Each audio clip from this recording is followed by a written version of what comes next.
O Grande Conflito. Capítulo 21. A causa da degradação atual. Ao pregar a doutrina do Segundo Advento, Guilherme Miller e seus companheiros haviam trabalhado com o único propósito de despertar os homens ao preparo para o juízo. Tinham procurado acordar os que professavam a religião para a verdadeira esperança da Igreja e levá-los a sentir a necessidade de uma experiência cristã mais profunda. Trabalhavam também para acordar os não conversos ao dever de imediato arrependimento e conversão a Deus.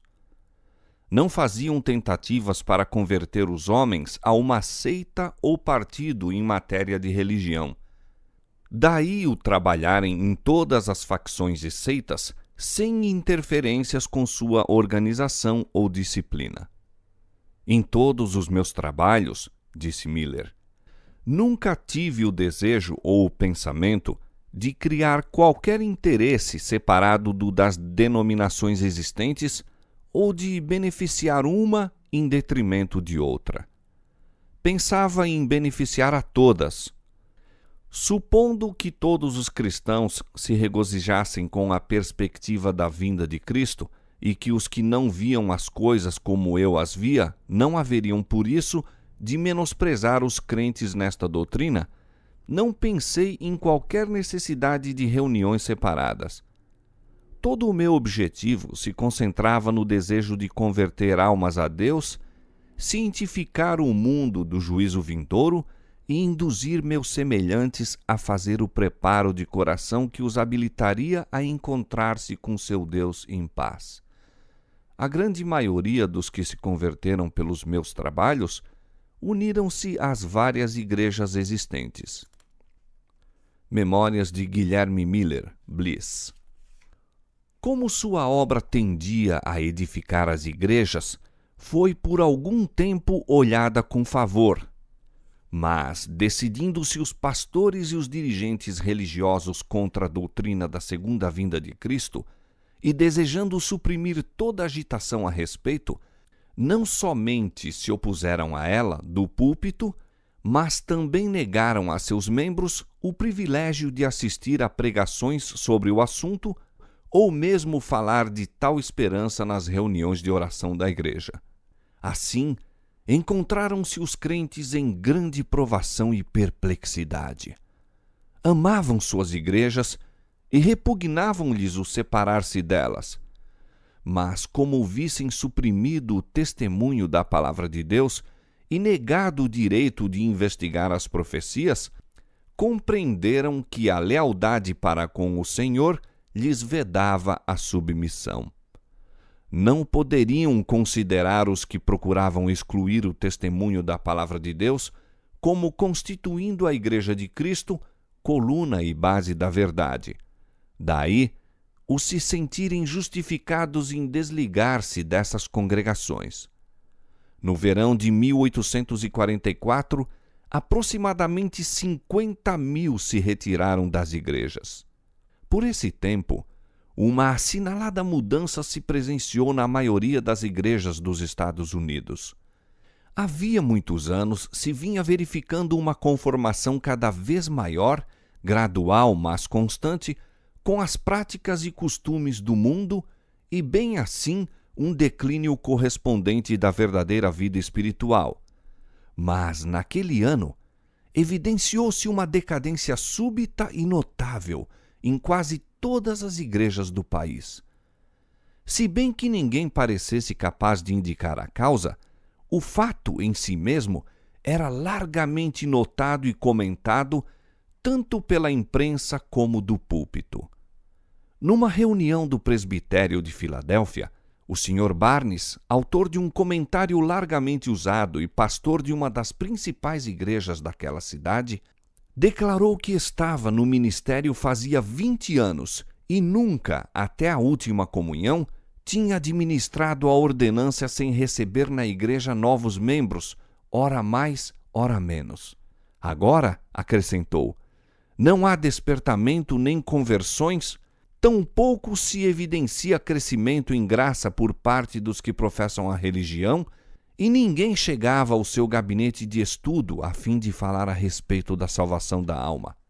Com o prosperar dos negócios e as brilhantes perspectivas do comércio e da indústria, aumentou o espírito de mundanismo. Isto se dá com todas as denominações. No mês de fevereiro do mesmo ano, o professor Finney do Colégio Oberlin disse: "Temos tido perante o espírito o fato de que, em geral, as igrejas protestantes de nosso país são como tais, ou apáticas ou hostis a quase todas as reformas morais da época. Há algumas exceções, todavia insuficientes para que isso deixe de ser geral. Nota-se, além disso, a falta quase universal de influência revivificadora nas igrejas. A apatia espiritual invade quase tudo e é terrivelmente profunda. Assim testifica a imprensa religiosa de todo o país.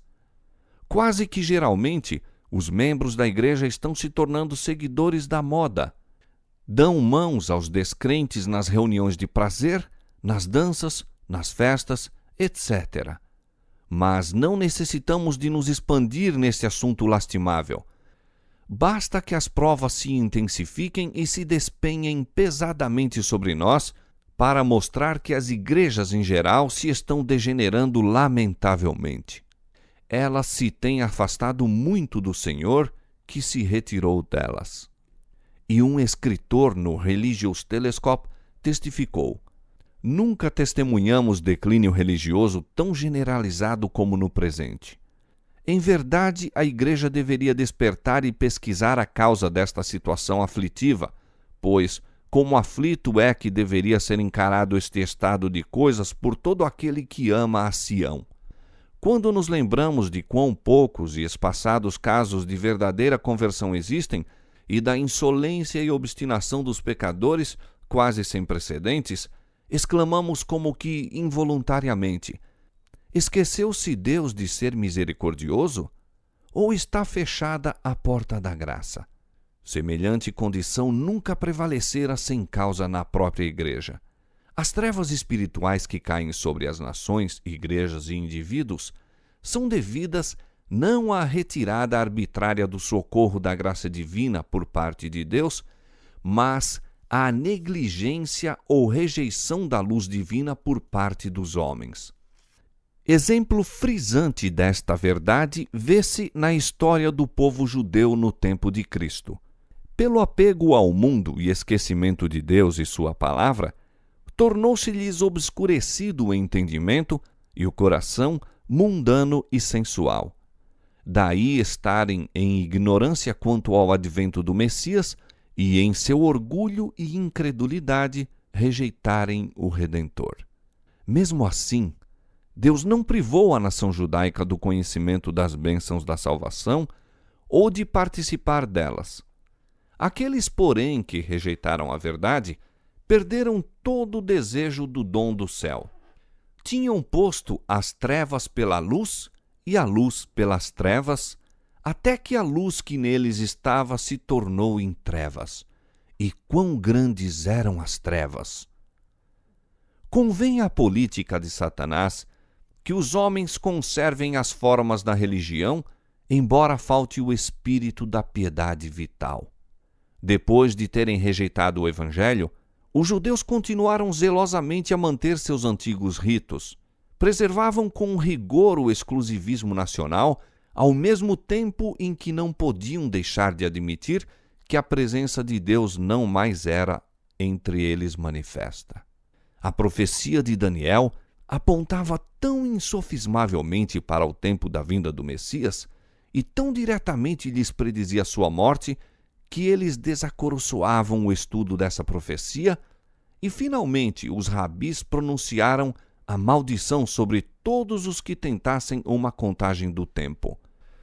Em sua cegueira e impenitência, o povo de Israel tem permanecido por 1900 anos indiferente ao misericordioso oferecimento de salvação, despreocupado das bênçãos do Evangelho, como solene e terrível advertência do perigo de rejeitar a luz do céu.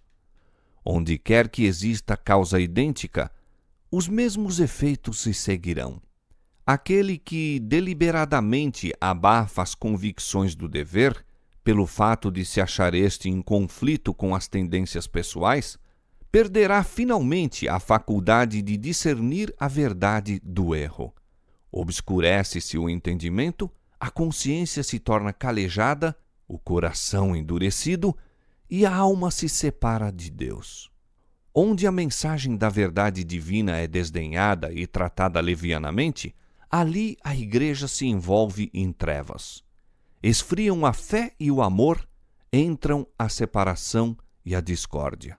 Os membros da igreja centralizam seus interesses e energias em empreendimentos mundanos e os pecadores se tornam endurecidos em sua impenitência. A mensagem do primeiro anjo de Apocalipse 14, anunciando a hora do juízo de Deus e apelando para os homens a fim de o temer e adorar, estava destinada a separar o povo professo de Deus das influências corruptoras do mundo e despertá-lo a fim de ver seu verdadeiro estado de mundanismo e apostasia. Deus enviou à igreja, nesta mensagem, uma advertência que, se fosse aceita, teria corrigido os males que a estavam apartando dele. Houvessem os homens recebido a mensagem do céu, humilhando o coração perante o Senhor, buscando com sinceridade o preparo para estar em pé em sua presença, o Espírito e poder de Deus ter-se-iam manifestado entre eles. A igreja, de novo, teria atingido o bendito estado de unidade, fé e amor que houve nos dias apostólicos, em que era um o coração e a alma dos crentes e anunciavam com ousadia a palavra de Deus, dias em que acrescentava o Senhor à igreja aqueles que se haviam de salvar. Atos capítulo 4, versos 32 e 31, capítulo 2, verso 47. Recebesse o professo povo de Deus a luz tal como lhe refuge da sua palavra e alcançaria a unidade por que Cristo orou, a qual o apóstolo descreve como a unidade do Espírito pelo vínculo da paz. Há, diz ele, um só corpo e um só Espírito, como também fostes chamados em uma só esperança da vossa vocação, um só Senhor, uma só fé, um só batismo. Efésios capítulo 4, versos 3 a 5.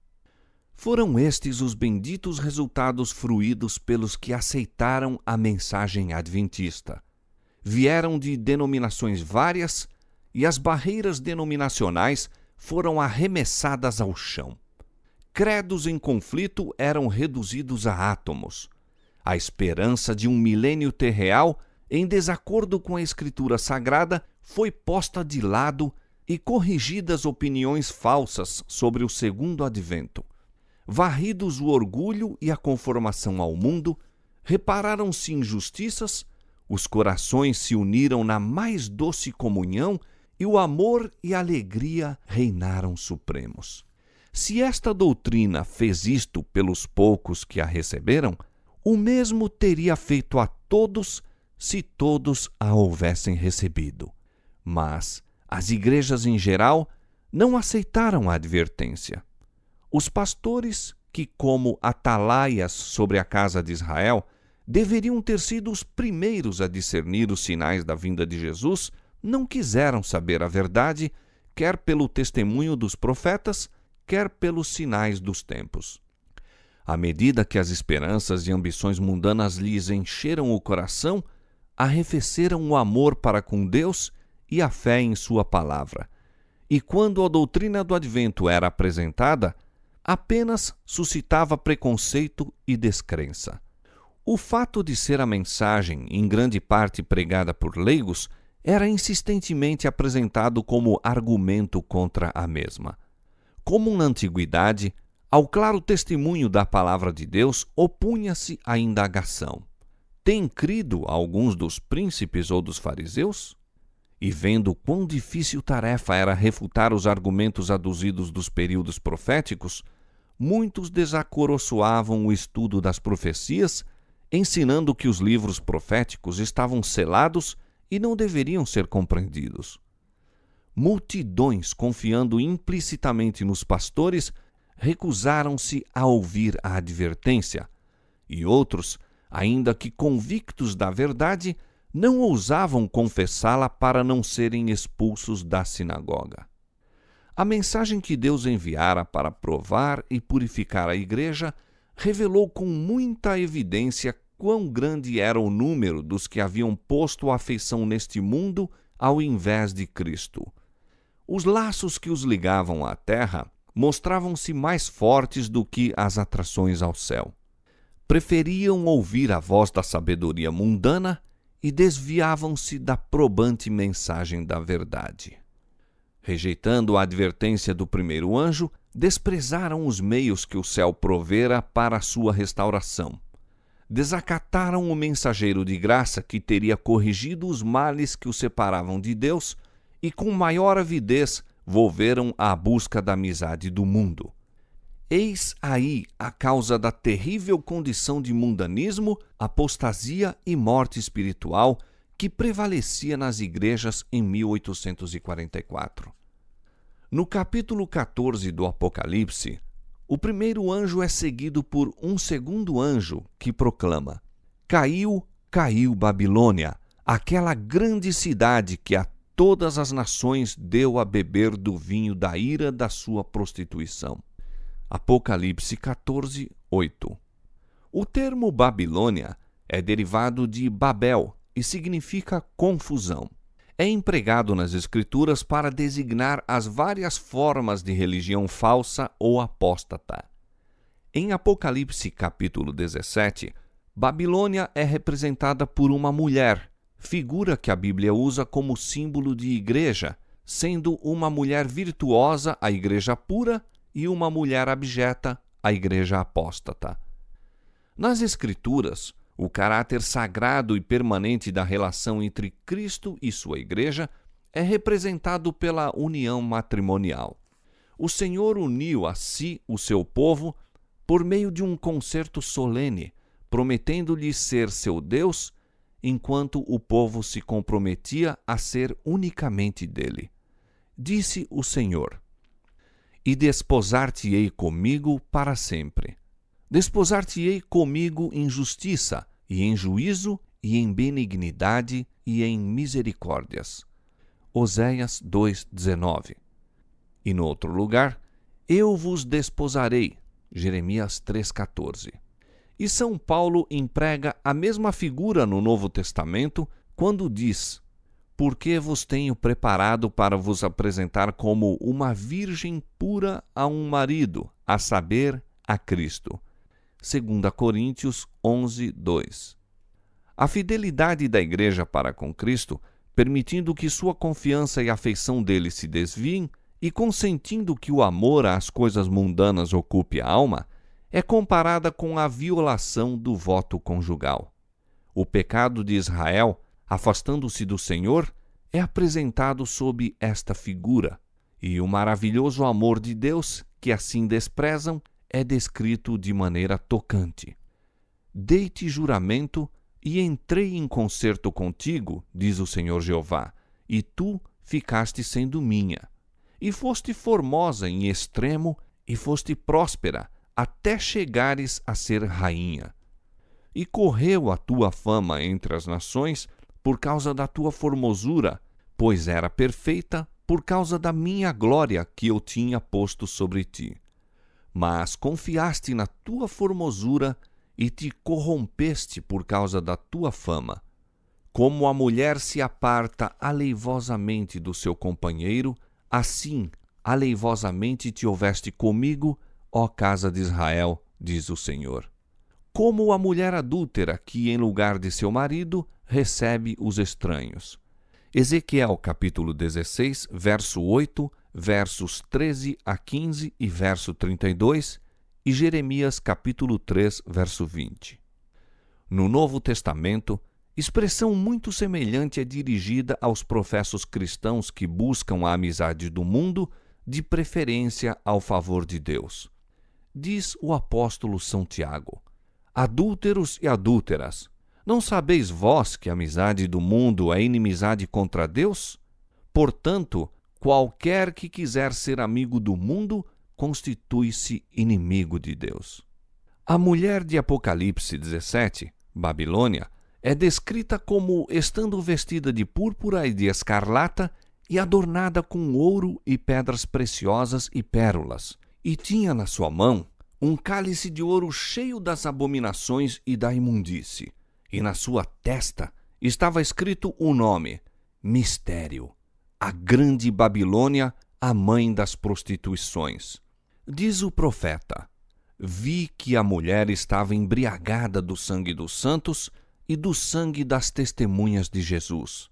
Declara ainda ser Babilônia a grande cidade que reina sobre os reis da terra. Apocalipse capítulo 17, versos 4 a 6 e verso 18. O poder que por tantos séculos manteve despótico domínio sobre os monarcas da cristandade é Roma. A cor púrpura e escarlata, o ouro, as pérolas e pedras preciosas pintam ao vivo a magnificência e extraordinária pompa ostentadas pela altiva Sé de Roma. E de nenhuma outra potência se poderia, com tanto acerto, declarar que está embriagada do sangue dos santos, como daquela igreja que tão cruelmente tem perseguido os seguidores de Cristo. Babilônia é também acusada do pecado de relação ilícita com os reis da terra. Foi pelo afastamento do Senhor e aliança com os gentios que a igreja judaica se tornou prostituta. E Roma, corrompendo-se de modo semelhante ao procurar o apoio dos poderes do mundo, recebe condenação idêntica. Declara-se que Babilônia é mãe das prostitutas.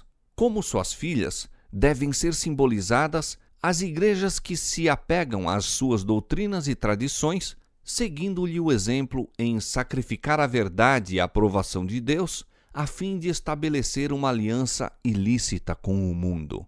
A mensagem de Apocalipse 14, anunciando a queda de Babilônia, deve aplicar-se às organizações religiosas que se corromperam.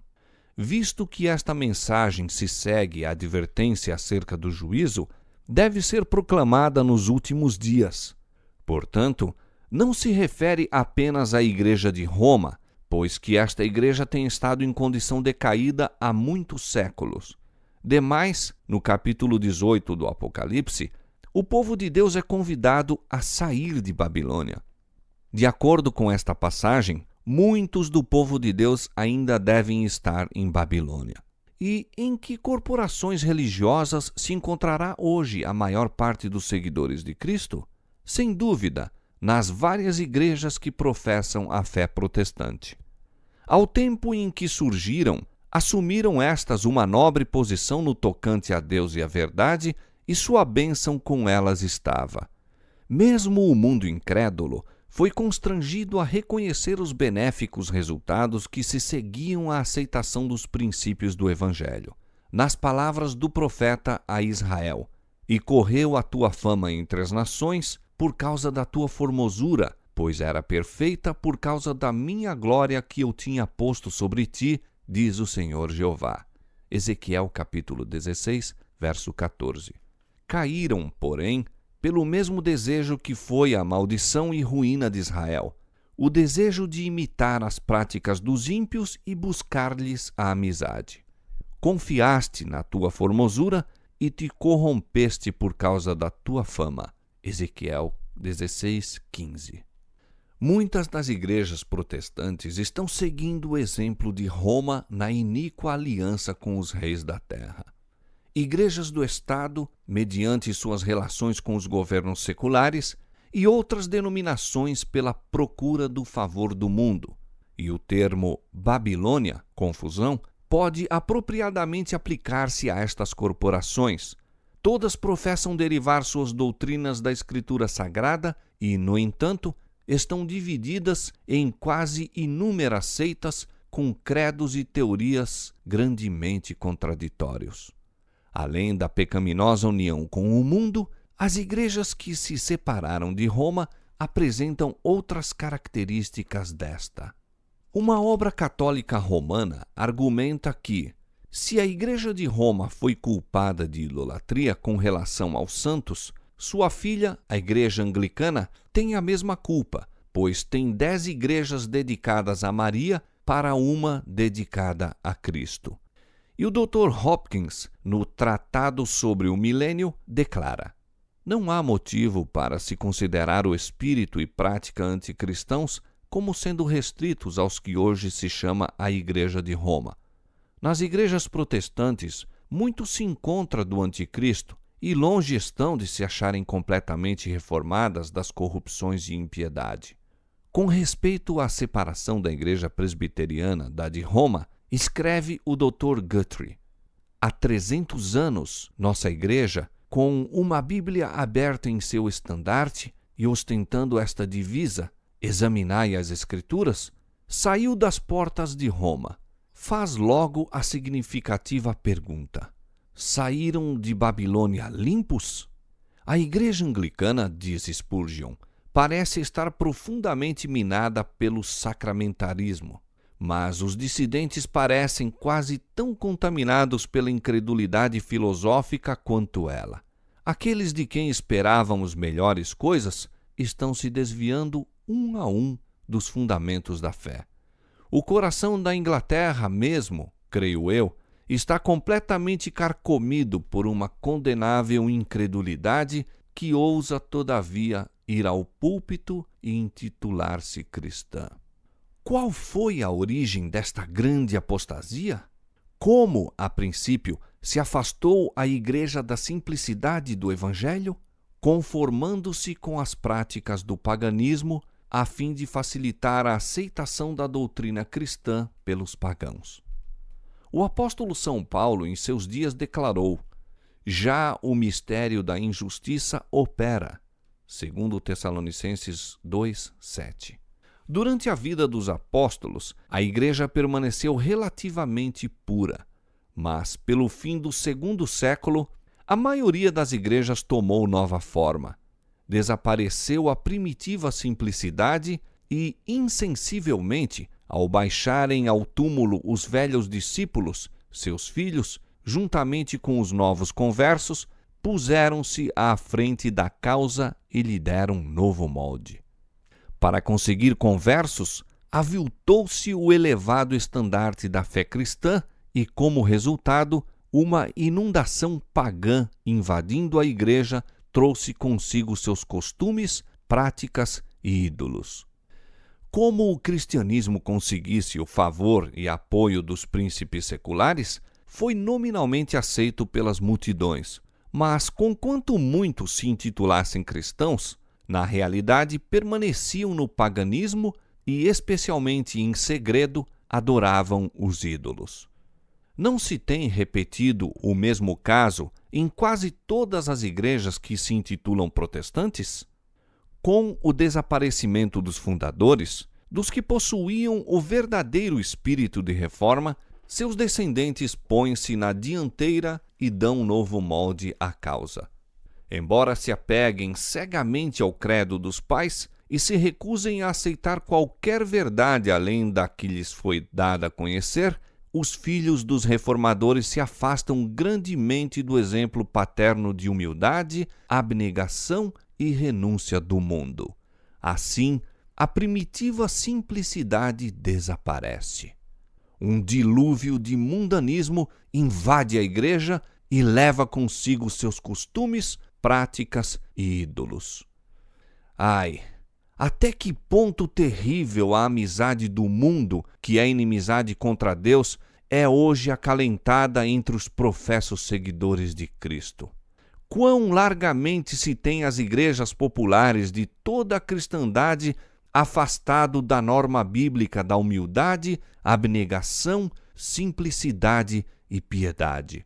Falando a respeito do uso correto do dinheiro, disse João Wesley: não dissipeis parte alguma de tão precioso talento simplesmente em satisfazer o desejo dos olhos, com vestuário supérfluo ou dispendioso, ou com adornos desnecessários. Não gasteis parte dele em ornar extravagantemente vossas casas, em mobília desnecessária ou dispendiosa, em quadros custosos, pinturas, douraduras. De nada disponhais para satisfazer o orgulho da vida, para obter a admiração ou louvor dos homens. Tanto quanto fizeres bem a ti mesmo, falarão bem de ti os homens. Tanto quanto vos vistais de púrpura e de linho finíssimo, e vivais todos os dias regalada e resplendidamente, não há dúvida de que muitos aplaudirão vossos gastos elegantes, vossa generosidade e hospitalidade. Mas não compreis tão caro o aplauso. Estai antes contentes com a honra que vem de Deus. Entretanto, em muitas igrejas de nosso tempo, este ensino é desatendido. Professar uma religião tornou-se moda no mundo. Governantes, políticos, advogados, médicos, negociantes aderem à igreja como o meio de alcançar o respeito e confiança da sociedade e promover os seus próprios interesses mundanos. Procuram, destarte, encobrir sob o manto do cristianismo todas as suas transações injustas. As várias corporações religiosas, robustecidas com a riqueza e influência dos mundanos batizados, mais ainda se empenham em obter maior popularidade e proteção. Pomposas igrejas, embelezadas de maneira a mais extravagante, erguem-se nas movimentadas avenidas.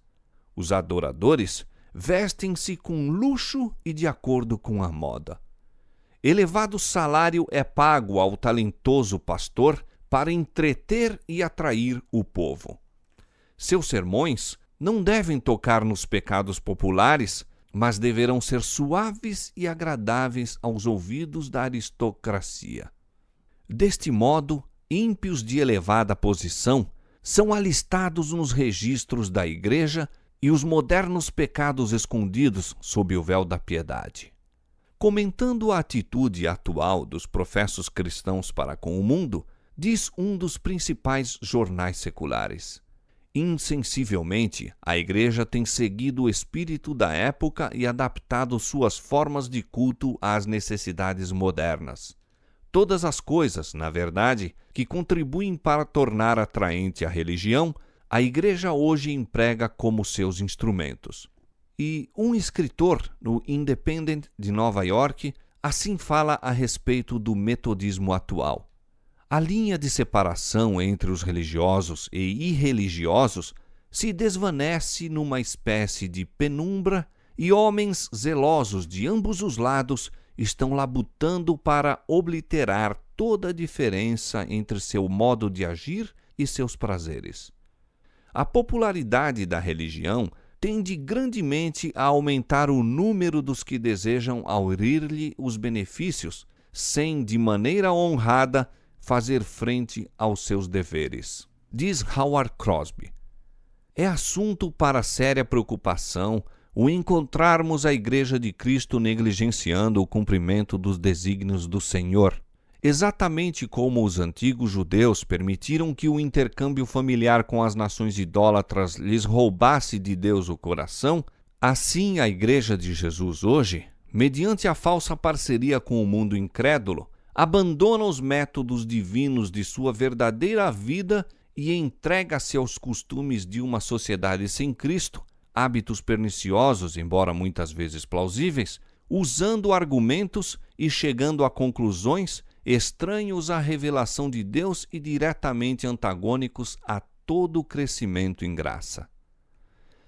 Nesta maré de mundanismo e busca de prazeres, a abnegação e sacrifício por amor de Cristo acham-se quase inteiramente esquecidos.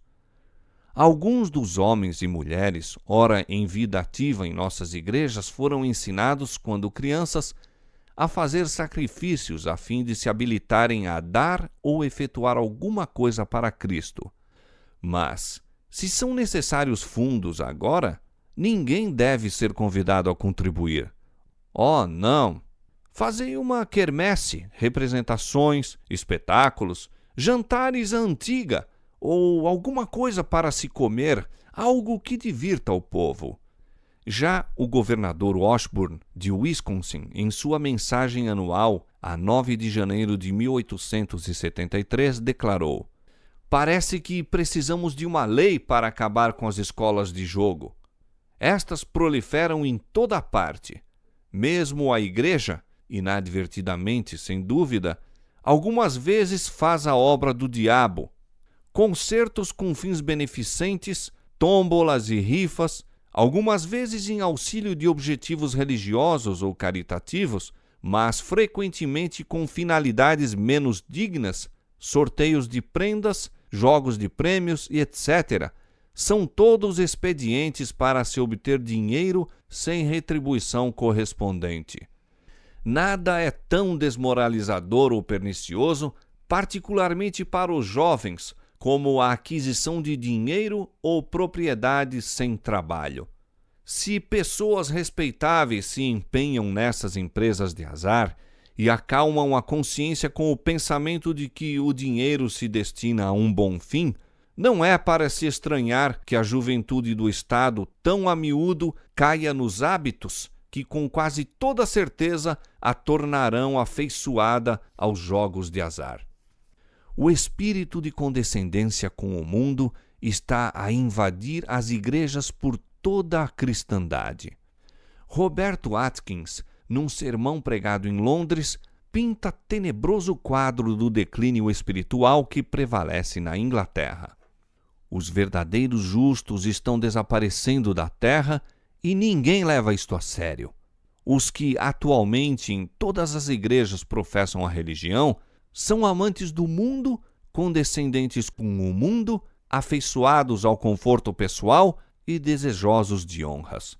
São chamados a sofrer com Cristo, mas temem o vitupério. Apostasia, apostasia, apostasia está mesmo gravado na frente de cada igreja. E se elas o soubessem e o sentissem, poderia haver esperança. Mas, ai, elas exclamam: rico sou e estou enriquecido, e de nada tenho falta. O grande pecado imputado à Babilônia é que a todas as nações deu a beber do vinho da ira da sua prostituição. Esta taça de veneno que ela oferece ao mundo representa as falsas doutrinas que aceitou, resultantes da união ilícita com os poderosos da terra. A amizade mundana corrompe-lhe a fé, e por seu turno, a Igreja exerce uma influência corruptora sobre o mundo, ensinando doutrinas que se opõem às mais claras instruções das Sagradas Escrituras. Roma privou o povo da Escritura Sagrada e exigiu que todos os homens aceitassem seus ensinos em lugar da própria Bíblia. Foi obra da Reforma restituir a palavra de Deus aos homens.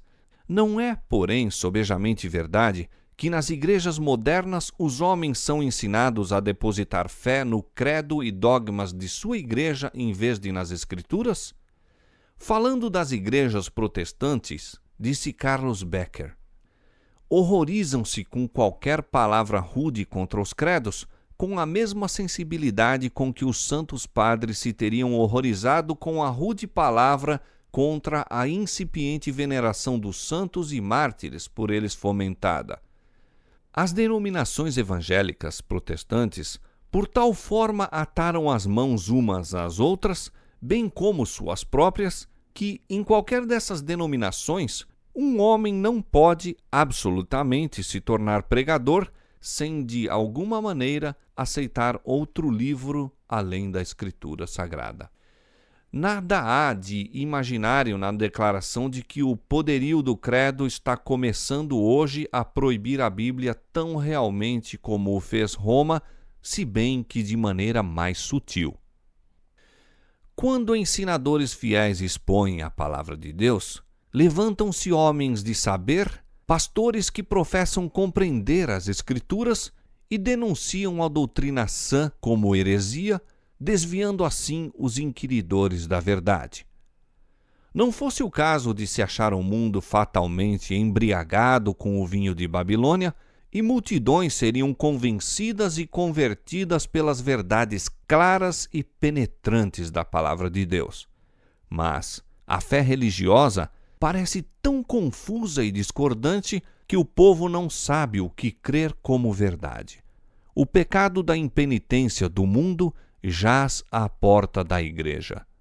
A mensagem do segundo anjo de Apocalipse, capítulo 14, foi primeiramente pregada no verão de 1844 e teve, naquele tempo, uma aplicação mais direta às igrejas dos Estados Unidos, onde a advertência do juízo tinha sido mais amplamente proclamada e, em geral, rejeitada, e onde a decadência das igrejas mais rápida havia sido. A mensagem do segundo anjo, porém, não alcançou o completo cumprimento em 1844. As igrejas experimentaram então uma queda moral em consequência de recusarem a luz da mensagem do advento, mas essa queda não foi completa. Continuando a rejeitar as verdades especiais para este tempo, têm elas caído mais e mais. Contudo, não se pode ainda dizer que caiu Babilônia, que a todas as nações deu a beber do vinho da ira da sua prostituição.